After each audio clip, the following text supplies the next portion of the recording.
अस्सलामुअलैकुम दोस्तों, आज की इस वीडियो में एक यूट्यूबर से मैं डिस्कस करने वाला हूं वीज़ा। और जो लोग यहां पे सऊदी में काम करते हैं, चाहे वो हाउस ड्राइविंग में हो या कंपनी में हो, चाहे वो लेबर या प्लम्बर इलेक्ट्रिशियन, तो किस में हमें आना चाहिए। अगर हमें नया वीज़ा चाहिए तो नया वीज़ा मुझे कहां से मिलेगा। तो आज की इस वीडियो में इन्हीं टॉपिक के ऊपर मैं बात करने वाला हूं। तो आप लोगों से गुजारिश है कि आप लोग इस वीडियो को फुल वॉच करें। इस वीडियो से आप लोगों को बहुत कुछ सीखने के लिए मिलेगा। जो भी लोग सऊदी में नया आना चाहते हैं न्यू वीजा पे, उसे आप क्या सलाह देना चाहो कि डोमेस्टिक वर्कर में आना चाहिए या किसी कंपनी में जाना चाहिए? ऐसी कोई बात नहीं है कि डोमेस्टिक सही है या फिर कंपनी सही है। सही वो बात तो है। कहीं कहीं किस्मत भी दोस्तों साथ देता है, क्योंकि ऐसे भी देखे जाते हैं कि घर के काम में यानी डोमेस्टिक वर्कर में आते हैं वो भी कंपनी से लाख गुना बेहतर रहते हैं। और कहीं ये भी देखा जाता है कि कंपनी में आते हैं वो लोग भी रोते हैं। तो कहीं ना कहीं किस्मत भी साथ देता है, लेकिन ज्यादातर 70% कंपनी ही भी सही है और 30 से 40% आप डोमेस्टिक वर्कर भी सही कह सकते हैं। कंपनी को मैं इसलिए रेफर करना चाहूंगा काम करने के लिए, कंपनी में बहुत से ऐसे बेनिफिट है। जैसे बराबर। कि जब भी किसी भी कंपनी में आप काम के लिए आते हैं तो सबसे पहला नंबर आपको एक मेडिकल इंश्योरेंस मिल जाता है। हाँ, वो तो अगर हर आप बीमार कंपनी में होते हैं, चाहे मिलेगा। वो 100 रियाल लगे या चाहे वो 1000 रियाल लगे, वो इंश्योरेंस से आप इलाज करा सकते हो। किसी का आप मोहताज नहीं रहेंगे। उसके बाद बराबर। जब भी आप कंपनी छोड़ के जाएंगे, जो आपका एंड ऑफ सर्विस है वो आपको मिल जाएगा। अल्लाह न करे नौजबिल्ला अगर कोई भी बात अगर यहाँ हो जाए ना, तो जो उनकी जो डेड बॉडी होती है, जो इंश्योरेंस का पैसा होता है, उनके घर वाले को मिल जाता है। है। अगर वही डोमेस्टिक में काम करें, अगर आप बीमार हो जाते हो और 50 रियाल का अगर आपको दवाई दिला दिया और अगले दिन फिर बीमार हो, तो आपको पिछले दिन का याद दिलाएगा कि मैं कल ही तो 50 रियाल का दवाई दिलवाया था। और 500 रियाल तो बहुत दूर की बात है, बराबर। 50 रियाल का दवाई दिलवाया था, आज भी बीमार है। तो इन चीज को देखते हुए अगर खुद भी बीमार हो ना, कुछ बताने का वो नहीं करता है, क्योंकि उसमें इंश्योरेंस कार्ड नहीं होता है, ना एंड ऑफ सर्विस होता है। जब भी आप छुट्टी जाएंगे तो उसकी मर्जी है, वो आपको 100 रियाल भी दे सकता है, 5000 रियाल भी दे सकता है और नहीं भी दे सकता है।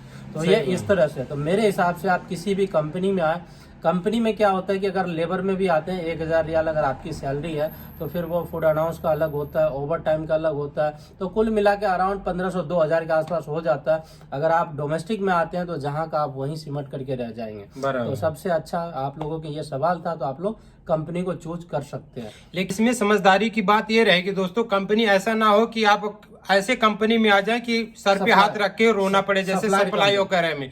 तो इस बात का भी ध्यान रखना, आप अच्छे ऑफिस में जाकर अच्छे कंपनी को चूज करें, ताकि आपकी लाइफ भी बन सकती है। दूसरी बात, जहां से भी अगर आप लोग वीजा लेते हो ना, आप पहले उस एजेंट ऑफिस वाले से बात करो कि कौन सी कंपनी का है। अगर वो किसी भी कंपनी का नाम बताता है XYZ, तो उसको बोलो कि मुझे इसी कंपनी का वीजा चाहिए। जब आपको वीजा मिलेगा तो उस कंपनी का रिव्यू आप गूगल में, क्रोम में, यूट्यूब में सर्च जरूर मारे कि उस कंपनी का रिव्यू कैसा है, क्योंकि इससे क्लियर हो जाता है। जब भी आप क्रोम में सर्च मारते हैं तो वो आपको डिटेल बताते हैं ये कंपनी किस लेवल का है, इसका काम क्या है, इनका रिव्यू क्या है, इससे आपको अंदाजा लग जाएगा।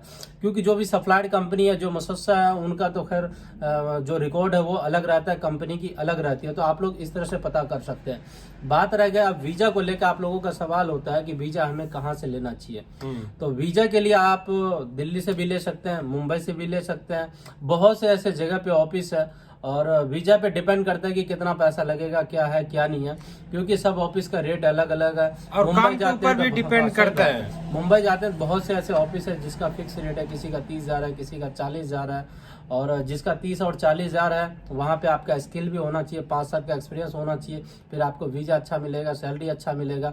एक्सपीरियंस नहीं है तो जो भी लोकल एजेंट है आप उनसे भी काम करा सकते हैं, क्योंकि कुछ अच्छे भी होते हैं तो कुछ बुरे भी होते हैं। सही बात है। और आप लोग मुझे कमेंट करके कहते हो सदरे भाई मुझे वीजा दिला दो, तो खैर मैं वीजा का तो काम करता नहीं हूँ जो मैं आप लोगों को वीजा दिला दूं। मैं एक यूट्यूबर हूँ, आप लोगों को इन्फॉर्मेशन प्रोवाइड करा सकता हूँ। और दूसरी बात यह है कि आप भी हाउस ड्राइविंग में काम करते हैं।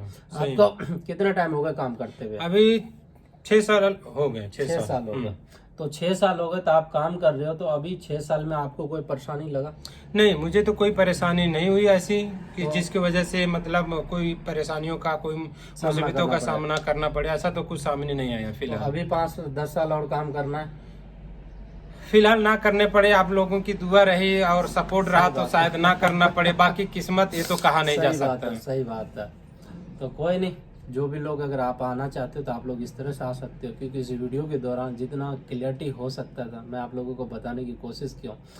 और अगर और भी आप लोगों का कोई सवाल है तो आप मुझे कमेंट करें और इंशाल्लाह मैं उसका रिप्लाई ज़रूर दूंगा। और मुझसे पर्सनली कांटेक्ट करने के लिए इस वीडियो के डिस्क्रिप्शन बॉक्स में इंस्टाग्राम और ट्विटर का लिंक है, आप लोग पर्सनली कांटेक्ट करें। तो मिलते हैं आप लोगों से किसी नेक्स्ट वीडियो में और किसी नेक्स्ट प्यारा सा अपडेट के साथ। तब तक के लिए खुदा हाफिज।